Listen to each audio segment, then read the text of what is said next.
Hi, welcome to icon news. నేను మీ సతీష్ గడ్డం. ఈరోజు మన స్టూడియోలో ప్రఖ్యాత రాజకీయ విశ్లేషకులు నల్లమోతు చక్రవర్తి గారు ఉన్నారు. వారితో మాట్లాడి ఏపీలో, తెలంగాణలో, మరి దేశవ్యాప్తంగా వివిధ రాజకీయ అంశాలపై వారి అభిప్రాయాలు తెలుసుకుందాం. నమస్తే చక్రవర్తి గారు. నమస్కారం సతీష్ గారు. చక్రవర్తి గారు, ప్రస్తుతం తెలంగాణలో అత్యంత ట్రెండింగ్ అవుతున్న పదం హైడ్రా. కొత్త గవర్నమెంట్, రేవంత్ రెడ్డి గవర్నమెంట్ వచ్చిన తర్వాత హైడ్రా అనే ఒక వ్యవస్థను ఏర్పాటు చేసి ఆక్రమణలు, చెరువులు, నాలాలు, ఇవైతే ఆక్రమణలు ఉన్నాయో ఆక్రమణలు గుర్తించి వాటిని ఏకపక్షంగా కూలగొడుతున్నారు అన్న అభిప్రాయం కొంతమంది వ్యక్తం చేస్తుంటే, ఇప్పటికైనా ఒక మంచి ప్రభుత్వం వచ్చింది, ఆక్రమణదారుల ఆక్రమణల్ని గుర్తించి వాటిని పడగొట్టేసి ప్రకృతిని కాపాడుతున్నారు అంటూ ఇంకొక వర్గం చెప్తుంది. సో ఈ రెండు విషయాల్లో, రెండు వర్గాల్లో ఏది కరెక్ట్ అని మీ అభిప్రాయం? ఓకే, సో రెండు వర్గాలు ఉన్నాయి, కానీ మెజారిటీ ప్రజలు ఆయన చేస్తున్న కార్యక్రమాన్ని సమర్థిస్తున్నారు. అది మనకు తెలిసింది. ఒక హీరో లాగా వచ్చి ఈ ఆక్రమించుకున్న చెరువుల్ని దానికి ఇంకొక వాదన మనకు వినిపించేది ఏంటంటే, హైదరాబాద్లో వర్షాలు పడ్డప్పుడు రోడ్లు మొత్తం నీళ్లతో నిండిపోవటానికి ఆ చెరువుల్ని బ్లాక్ చేయడం కారణం అనేది ఒకటి. నేను ఈ కార్యక్రమం మొదలు పెట్టినప్పటి నుంచి గట్టిగా వ్యతిరేకించిన వాడిని, రేవంత్ రెడ్డి గారు తీసుకున్న నిర్ణయం. అయితే దీనికి రాజకీయ కోణం లేదని చెప్పడానికి నేను చెప్పదలుచుకుంది ఏంటంటే, నేను రేవంత్ రెడ్డి గారు ఓటేశాను గత ఎన్నికలకు ముందు సమర్థించాను. ఆయనకు ఓటేయటం కన్నా కూడా టీఆర్ఎస్ ప్రభుత్వానికి ఎందుకు వేయకూడదు అన్న దాని మీద గట్టిగా వాదించడం జరిగింది. అభివృద్ధి పరంగా 10 ఏళ్లలో తెలంగాణ రాష్ట్రాన్ని మన చుట్టుపక్కల రాష్ట్రాలతో పోలిస్తే తెలంగాణ ప్రభుత్వం పర్వాలేదు అభివృద్ధి పరంగా. ఎందుకు వ్యతిరేకించాను అంటే, అభివృద్ధి ఒకటే కాదు, ప్రజలకు స్వేచ్ఛ స్వాతంత్రాలు ఉండాలి. టీఆర్ఎస్ ప్రభుత్వ నియంతృత్వ నిరంకుశ ధోరణి నచ్చక, ప్రజాస్వామ్యంలో ఇది సరైన పద్ధతి కాదు, ప్రజలకు స్వేచ్ఛ స్వాతంత్రాలు ఉండాలి అన్న అభిప్రాయంతో వ్యతిరేకించాను. రేవంత్ రెడ్డి గారు సమర్థించాను. So politics aside, I just want to establish that I'm being objective. Revanth Reddy గారు చేసే ఈ హైడ్రా అనే కార్యక్రమం ఏదైతే ఉందో అది చాలా ప్రమాదకరం. కారణం ఏంటంటే, ఈ నిర్మాణాలు ఉదాహరణకు అన్నిటికంటే పాపులర్ ఎన్కన్వెన్షన్ చెరువులో కట్టారు అని కొందరు గూగుల్ మ్యాప్ చూపించి చేయడం జరిగింది. ఇవి కట్టడానికి ప్రభుత్వ అధికారుల అనుమతులు కానీ వాళ్ళకి తెలియకుండా కానీ చేయటం అసాధ్యం. ఈ దుర్మార్గాలన్నీ జరగడానికి కారణం ప్రభుత్వ అధికారులు లంచాలు తీసుకోవటం, సర్వేలు మార్చడం. చెరువు హద్దుల వరకు తెలియదు, మీరు నిర్ణయించలేరు, నేను నిర్ణయించలేను. ఓ సర్వేకి అప్లై చేస్తాం, నా భూమి ఎక్కడుందో చూపిమంటాం, వాళ్ళు వచ్చి పెట్టిపోతారు ఇక్కడ ఉంది.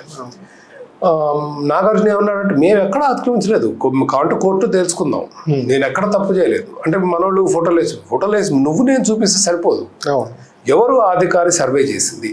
ఒకవేళ ఆక్రమించకుండానే అనుకుందాం, సర్వే చేసిన అధికారి ఎవరు, అనుమతి ఇచ్చిన అధికారి ఎవరు, కడుతుంటే మాట్లాడకుండా అధికారి ఎవరు, ఇన్ని సంవత్సరాలు నడుస్తున్నా ఏమి చేయకుండా ఉన్న అధికారి ఎవరు? ముందు వాళ్ళని తీసుకురాకుండా source, root cause of the problem is government and it's bureaucracy. అంటే రేవంత్ రెడ్డి గారు ఎవరైతే ముఖ్యమంత్రిగా ఉన్న ప్రభుత్వ అధికారులు ఎవరైతే ఆయనకు ఉన్నారో, ఆయన కింద వాళ్ళే చేసేది. వాళ్ళందరినీ వదిలేసి మంది మీద వచ్చి పడితే లాభం? ఒకటి. రెండు, ఎన్కన్వెన్షన్ అంటే I can give several other examples. N Convention ఎందుకంటే చాలా పాపులర్, అందరికీ తెలుసు, నాగార్జున సినిమా యాక్టర్ కాబట్టి చాలా ఆసక్తి అందరూ. సో మన మెసేజ్ దాని గురించి మాట్లాడటానికి కూడా ఇట్ హెల్ప్స్. ఎన్కన్వెన్షన్ అందరూ అనేది ఏంటంటే, దాదాపు రోజుకి ₹1,00,00,000 దానికి కిరాయి కానివ్వండి, భోజనాలు కానివ్వండి, దాంట్లో ఫంక్షన్లు జరిగితే పూలు కానివ్వండి, పలహారాలు కానివ్వండి, సెక్యూరిటీ కానివ్వండి, రకరకాలు. దాదాపు ₹1,00,00,000 నాట్ ఇన్కమ్ అంటే లాభాలు కాదు, రెవెన్యూ, ఇది వచ్చే రెవెన్యూ. సంవత్సరంలో ఒక 100-150 రోజులు అయితే ఏదో కార్యక్రమం నడుస్తుంది. నాకు తెలిసి 200-300 రోజులు నడుస్తుంది. అసలు ఎన్కన్వెన్షన్ ఖాళీ ఉంటాం అనేది మనం ఎప్పుడు తెలిసి ఉండదు. సరే, 150 రోజులు, 150 కోట్లు, ఎంతమంది బతుకుతారండి దాని మీద? ఎంతమంది కేటరర్స్, ఎంతమంది ఫర్నిచర్ సప్లయర్స్, ఎంతమంది ఫ్లవరు, ఎంతమంది పనోళ్ళు, ఎంతమంది సెక్యూరిటీ వాళ్ళు, ఎంతమంది పార్కింగ్ వాళ్ళు, శుభ్రం చేసేవాళ్ళు, ఇంతమంది బతికే కన్స్ట్రక్షన్ ఒకసారి నువ్వు ఎంతసేపు నాగార్జున కిందికి లాగేయని సంతోషమే, కానీ దాని మీద బతికే 100 మందికి ఎట్లా ఉపాధి పోయిందనే ఆలోచన ఉండొద్దా? శుభ్రంగా కూలగొట్టండి. కూలగొట్టే ముందు ఆలోచించండి, దీనివల్ల లాభ నష్టాలు ఏంటి, కోర్టుకు వెళ్ళండి. నోటీసులు ఇచ్చారు, ఎప్పుడంట శుక్రవారం సాయంత్రం, వాళ్ళకి అందలేదు. దేర్ సే మాకు నోటీసులు అందలేదు. ఎందుకు ఇచ్చారు శుక్రవారం సాయంత్రం నోటీసులు? అదే ఎక్కడో అతికిచ్చిపోయింటారు ఆ గోడ మీద, ఎక్కడో ఎవరికి కనిపించకుండా. శనివారం పొద్దున 6ంటికి వస్తారు, ఒక బెటాలియన్ పోలీసులు వేసుకొని జేసీబీలు వచ్చుకొని వీళ్ళు నిద్ర లేచేలోపు కూలగొట్టేశారు. ఏంటి అరాచకం? మీరు నిజంగా న్యాయబద్ధంగా కూలగొడుతుంటే దెన్ న్యాయస్థానాలకు కూడా మీరు కొంచెం టైం ఇవ్వాలిగా. వాళ్ళు 9:30కో 10ంటికో మళ్ళీ లాయర్కి ఫోన్ చేసుకొని పిలుచుకొని కోర్టుకు వెళ్ళి తెచ్చేసరికి 2:30, 12ంటికి అయిపోయింది. ఇది ప్రజాస్వామ్యం. అంటే మీరు చెప్పిన దాని ప్రకారం ఈ కేసుని మనం ఉదాహరణగా తీసుకుంటే, నాగార్జున ఏమో మేము ఎక్కడ ఆక్రమించిన స్థలంలో మేమేమి కట్టలేదు అంటున్నారు, కానీ ప్రభుత్వం కానీ ప్రభుత్వ అధికారులు కానీ అసలు ఆ నిర్మాణానికి అనుమతులు లేవు అంటున్నారు. ఒక అప్లై కూడా చేసుకున్నారు దాన్ని రెగ్యులరైజ్ చేసుకోవడానికి, కానీ రెగ్యులరైజ్ కాలేదు అని చెప్పేసి అంటున్నారు. న్యాయస్థానాలకు వెళ్ళే వెసులుబాటు వాళ్ళకి ఆ సమయం ఇస్తే మళ్ళీ ఏదో విధంగా స్టే తెచ్చుకొని దీన్ని ఇలాగే కొనసాగుతాయి, సంవత్సరాలు ఇలాగే కొనసాగుతాయి. న్యాయస్థానాలు ఇంకెందుకు మరి? మన కోర్టు ఉంది. ఇప్పుడు మీ ఇల్లు, మీకు ఇల్లు ఉందండి, మీరు ఇంట్లో ఉంటున్నారు. రేపు రేవంత్ రెడ్డి గారు ప్రభుత్వ అధికారులు వచ్చి ఏ ఇల్లు నీది కాదు, నీ అనుమతులు కరెక్ట్ కాదు అని వచ్చి కూలగొట్టేయటమేనా? మూసేయండి న్యాయస్థానాలు. అయితే న్యాయస్థానానికి పోతే 25 ఏళ్ళు అవుద్ది అంటారు. ఓకే, మీరు ముఖ్యమంత్రి కదా, మీకు ఇది నెంబర్ 1 ఇష్యూ కదా, ఫాస్ట్ ట్రాక్ కోర్టు పెట్టుకోండి. మీకు అంత ఆసక్తిగా ఉంటే ఇప్పుడు ఫాస్ట్ ట్రాక్ కోర్టు దానికి కావాల్సిన నిధులు సమకూర్చి ఒక 10 మంది జడ్జీలను పెట్టి గబగబా చేయండి, మీకు అంత ఆసక్తి ఉంటే. అది పద్ధతి. కానీ న్యాయస్థానంలో 20 ఏళ్ళు అయింది, వాడు డబ్బున్నోడు పెద్ద లాయర్ని పెట్టుకుంటాడు, ఓ 25 సంవత్సరాలు లాగిస్తే మరి సంస్కరించాలి న్యాయస్థానాన్ని. కూలగొట్టడం పరిష్కారం కాదు. దెర్ ఆర్ మెనీ వేస్ న్యాయ వ్యవస్థని పరిష్కరించాలని అందరూ అంటున్నారు. మరి జనాలు గగ్గోలు అదే కదా. మొత్తం ఆస్తులన్నీ ఎవడబోయి 200 రూపాయలు నాకే ఉన్నాయి కేసులు, ఆస్తుల కేసులు. 200 రూపాయలు పెట్టి కేసు వేస్తాడు. 20 సంవత్సరాలు స్టక్. మనం 20 సంవత్సరాలు కాదు, 2 ఏళ్ళలో సెటిల్ కావాలంటే వాడు 1 కోటి రూపాయలు ఇవ్వ అంటాడు. వాడు 200 రూపాయల ఖర్చుకి 1 కోటి రూపాయలు మనం ఇవ్వాలి. ఖర్చు 200 రూపాయలు. అండ్ సెటిల్మెంట్ అంటే ఇప్పుడు 10 కోట్లు వస్తుంది అనుకోండి, సెటిల్మెంట్ అంటే ఒక 20% 2 కోట్లు అంటాడు. ఇప్పుడు మన న్యాయ వ్యవస్థ పరిస్థితి. నా వ్యక్తిగత అనుభవంతో చెప్తున్నాను.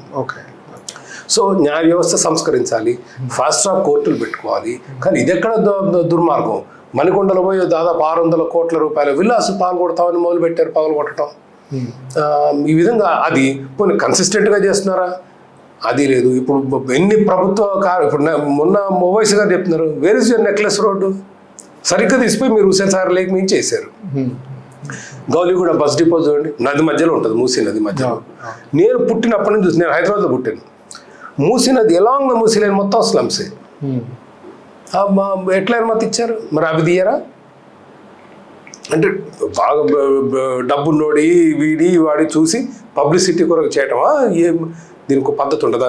అయితే ఒక కట్టడానికి చాలా శ్రమ, లక్షల గంటల పని గంటలు దాంట్లోకి వెళ్తాయి. ఇప్పుడు వరల్డ్ ట్రేడ్ సెంటర్ తీసుకుంటే 2 లక్షలు 3 లక్షల పని దినాలు పట్టాయి. 9/11 వరల్డ్ ట్రేడ్ సెంటర్ ఎంతసేపట్లో కూలగొట్టారు? 5 నిమిషాలు. కూలగొట్టడం చాలా ఈజీ. ఎన్కన్వెన్షన్ ఎంతసేపట్లో కూలగొట్టారు? 2 గంటలు. అంటే కట్టడానికి ఎంత ఖర్చు అవుద్ది? నేను అతడి మీద జాలితో అనట్లేదు. కూలగొట్టే ముందు 1కి 10 సార్లు ఆలోచించాలి. చాలా శ్రమ వెళ్తుంది. అయితే ఇది నేను అన్నది కాదు, మీరు ఒకసారి రేవంత్ రెడ్డి గారు అన్న మాటలు పెట్టింది మీకు అర్థం అవుద్ది. పోయి అయ్యప్ప సొసైటీలో ఉన్న పలంగా రూపాయి జమేసి ఉద్యోగస్తులు 200 గజాలు 400 గజాలు అలా కట్టుకుంటే జేసీబీలు పెద్ద మిషన్లు తీసుకొని వెళ్ళి పాపం నేలమట్టం చేసిండు. క్రిమినల్ వేస్ట్, ఇసుక, సిమెంట్, మిగతాయి చట్టంలో ఒకవేళ ఇర్రెగ్యులారిటీ జరిగినా రెగ్యులరైజ్ చేయడానికి చట్టంలో నిబంధన ఉంది. వాళ్ళేం ఓపిడీ చేయలే, లేకపోతే వాళ్ళేం దేశద్రోహం చేయలే. వాళ్ళు అమాయకంగా కొనుక్కున్నారు, దాంట్లో కట్టుకున్నారు. ఒకవేళ అనుమతులు లేవనుకోండి, రెగ్యులరైజ్ చేయడానికి certain rules and regulations. Criminal waste గా మొత్తం ఉన్న పలంగా నేలమట్టం చేయాల్సిన అవసరం ఉందా సార్? ఇలా గవర్నమెంట్ స్కీమ్స్ అనౌన్స్ చేస్తుంది.